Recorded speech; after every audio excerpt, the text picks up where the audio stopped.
Tonight, before you climb into bed, I want you to walk your whole house with a $1 bottle and pour a little into every drain you own.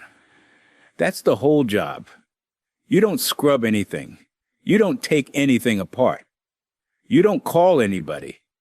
You pour, you go to sleep, and in the morning you run the hot tap and watch what comes up out of that drain. Here's the part that gets people. The second that liquid touches the inside of your pipe, some of your drains are going to start foaming. White foam right there at the opening, hissing a little. And that foam is not soap and it's not a gimmick. That foam is telling you something specific about what's living in your pipe. And by tomorrow morning, that sour, swampy smell that hangs around your sink is going to be gone. Cost you about $3 for the entire house. A plumber charges $150 to $300 just to show up and snake one line. Stick with me to the end, because there's a bonus to this little ritual that nobody mentions. If you've been swatting tiny gnats around your kitchen sink all summer, this same pour is quietly killing the thing they breed in. I'll show you how at the end. So what's actually going on down there in the dark? Every drain in your house is coated on the inside. Not with a clog, not yet, just a coating. Grease, soap scum, skin cells, food, hair, all of it mixed with bacteria into a slick living layer that plumbers call biofilm. Think of it like plaque on the inside of an artery. It doesn't block the pipe overnight. It just narrows it, a little at a time, year after year, until one day the water starts backing up and you swear it happened out of nowhere. It didn't. It was building the whole time you weren't looking. And that biofilm is where your smell comes from. Certain bacteria in that gunk give off sulfur as they eat. Sulfur is that rotten egg, sour drain stink. So when your bathroom sink smells like something died, even though the water runs fine, you don't have a plumbing problem. You have a bacteria problem. You have a garden growing in your pipe. Now, the trade's answer to this is to sell you something. There's a jug of enzyme drain cleaner on the shelf for $15, $20 that does a version of this. There's the $300 service call. And look, I'm not going to sit here and tell you those never have their place. But for plain maintenance, for keeping the pipe clean and the smell down, you've got the same tool in your medicine cabinet for about $1.50. It's the brown bottle of hydrogen peroxide you've had since forever. 3%. Same stuff you'd put on a scraped knee. Here's exactly what to do. Grab that bottle and grab a measuring cup if you want to be tidy about it, though eyeballing about a cup is fine. Start in the kitchen. Pour about a cup down the sink. If you've got a double sink, do both bowls, because both of them drain into gunk. Do not run any water after it. That's the mistake people make. You want that peroxide to sit in the pipe and go to work, not get rinsed straight down. So you pour and you walk away. Next, both bathroom sinks. Same cup down each drain. And this one matters. Every bathroom sink has a little overflow hole up near the top of the basin. That second opening you never think about. That hole connects to the same drain, and it is filthy. It's dark, it's wet, it never gets cleaned, and it grows biofilm like nothing else. Squirt a little peroxide right into the overflow hole too. That alone kills half the mystery smells people can't track down. Then the tub. Then the shower, which after years of hair and soap is one of the worst offenders in the house. A cup down each.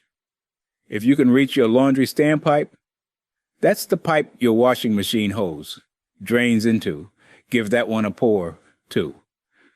Detergent and lint build up in there the same way. And then the one everybody forgets, the floor drain. Basement, laundry room, garage, wherever you've got one. That floor drain is usually the smelliest, most neglected drain in the entire house because you never use it and you never look at it. Give it a good cup, maybe two. Now you go to bed. That's it. That's the fix. You let it sit 6-8 hours overnight while it does the quiet work. Before I get into what you see in the morning, let me stop and give you something. Because if this kind of straight talk is why you're here, you're going to want it. I put together a book called 100 Old House Fixes that save you thousands. It's the stuff I wish every homeowner knew before they picked up the phone and paid for a service call they didn't need. Inside, there's a room-by-room checklist and a seasonal maintenance calendar, so you know what to check and when, before small stuff turns into a bill. Links in the description, and there's a QR code on your screen if that's easier. Have a look when you're done here. All right? Morning. You walk up to each drain and you run the hot tap for a good 30 seconds or so. And this is the satisfying part. Watch what comes up. In a lot of drains, you'll see little gray-brown flecks lift off and swirl away down the pipe. That's the dead biofilm letting go of the pipe wall and flushing out. That's the actual gunk that was narrowing your drain, leaving the building. And here's what that fizzing was about, because I promised you an answer. When peroxide hits living organic gunk, the bacteria in that biofilm carry an enzyme called catalase. An enzyme is just a little biological tool that speeds up a reaction. Catalase grabs the peroxide and splits it apart into two things, plain water and pure oxygen. That's the foam. Those white bubbles are oxygen gas tearing loose right at the surface of the buildup. So the foam isn't just a neat trick. It's a map. Wherever you saw the most foam, that's where you had the most gunk. The oxygen is literally scrubbing the pipe wall from the inside in a spot your longest brush would never reach. I mean, think about that for a second. You didn't touch a thing, and the oxygen went and cleaned the one part of the pipe you physically cannot get to. And the smell? Gone, or close to it, because peroxide is an oxidizer. And oxidizing those sulfur-making bacteria shuts down the sulfur. No bacteria giving off the stink, no stink. Simple as that. Run this on the whole house once a month, and you keep that biofilm from ever building into a real clog. You're not fixing a drain. You're keeping it from ever needing fixing. And there's no money in prevention, which is exactly why nobody's knocking on your door to tell you about a $1.50 bottle. Now, let me be straight with you about what this does not do, because I'm not going to oversell you the way somebody else might. This is maintenance. This is deodorizing, and this is slow drain relief. If your drain is a little sluggish from years of coating, this helps it. Sometimes a lot. But if you have a drain that is fully blocked, where the water sits there and won't go down at all, peroxide is not going to blast through that. It doesn't have the muscle for a solid plug. For a full blockage, you're into a plunger or a hand snake, or if it's really seized up, a call. Don't pour bottle after bottle of peroxide at a dead stop drain, expecting a miracle. Wrong tool for that job. But for the 90% of the time when your drain works but stinks or drains a little slow, this is your move. Now, the safety, and I need you to actually hear this part, because oxidizers deserve respect. Number 1, 3% only, the plain brown drugstore bottle. That's all you need, and that's all you should use. You do not need the high-strength industrial stuff, and you do not want it anywhere near your bare hands. Number 2, and this is the big one, never ever mix peroxide with vinegar in your pipe.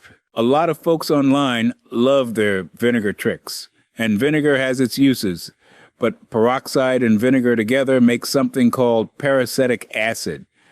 That's a genuine irritant, hard on your lungs, your eyes, your skin, and in a closed-up trap, it can build pressure. So it's one or the other, never both. Same goes for bleach. Never mix peroxide and bleach. Number 3, do not pour peroxide down a drain that already has a store-bought chemical drain cleaner sitting in it. If you dumped one of those caustic jugs down there earlier and it's still pooled in the trap, adding peroxide on top is asking for a reaction you do not want coming back up at your face. If you've used a chemical cleaner, that drain is off the menu for this. Leave it be. And for those of you on a septic system, breathe easy. At these small amounts, a cup here and there, peroxide breaks right back down into water and oxygen. It doesn't linger and wipe out the good bacteria in your tank the way a jug of bleach or a caustic cleaner will. Used at these quantities, it's septic safe. So there's your ritual.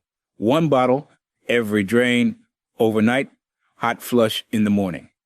1 32-ounce bottle covers 3 or 4 drains. So most houses run the whole place for $3, $4. Against a $15 enzyme jug, you'd buy again and again. Or that $150 to $300 drain call. The math isn't close. Now, that bonus I promised you. If you've had those little fuzzy gnats hanging around your kitchen or bathroom sink, the ones that don't really fly so much as flop through the air, those are drain flies. And people go to war with them. They buy sprays, they hang traps, they swat for weeks. And it never really ends, because they're fighting the grown-ups and ignoring the nursery. Drain flies don't live in your air. They breed in your pipe. They lay their eggs right down in that slimy biofilm layer coating the inside of the drain, because that gunk is food and shelter for the larvae. That film is the whole reason they keep coming back. Kill the flies you see, and a new batch just hatches out of the pipe 2 days later. But you already know what peroxide does to that biofilm. It breaks it down and flushes it out. So when you run this overnight ritual, you're not aiming at the flies at all.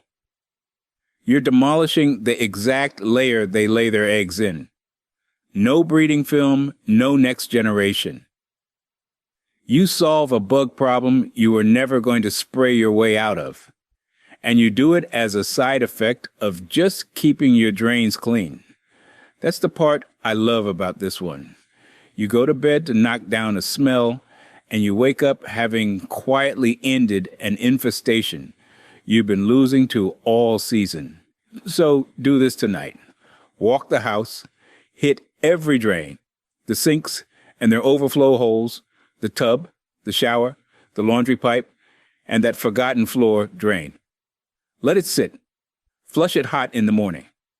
Do it once a month, and you'll forget what a stinky, slow drain even feels like. One more thing before I let you go. If this saved you a service call tonight, my book will save you a dozen more. 100 old house fixes that save you thousands, walks you through catching a small leak before it rots out a floor or a cabinet, and knowing when a cheap patch is fine and when it's just hiding a real problem you'll pay for later. The link is in the description with that QR code on screen if you'd rather scan it. And if you want more of these, the ones that keep money in your pocket instead of a stranger's, subscribe to Roger the Pipe Guy. I'll keep them coming. Pour it tonight. See for yourself in the morning.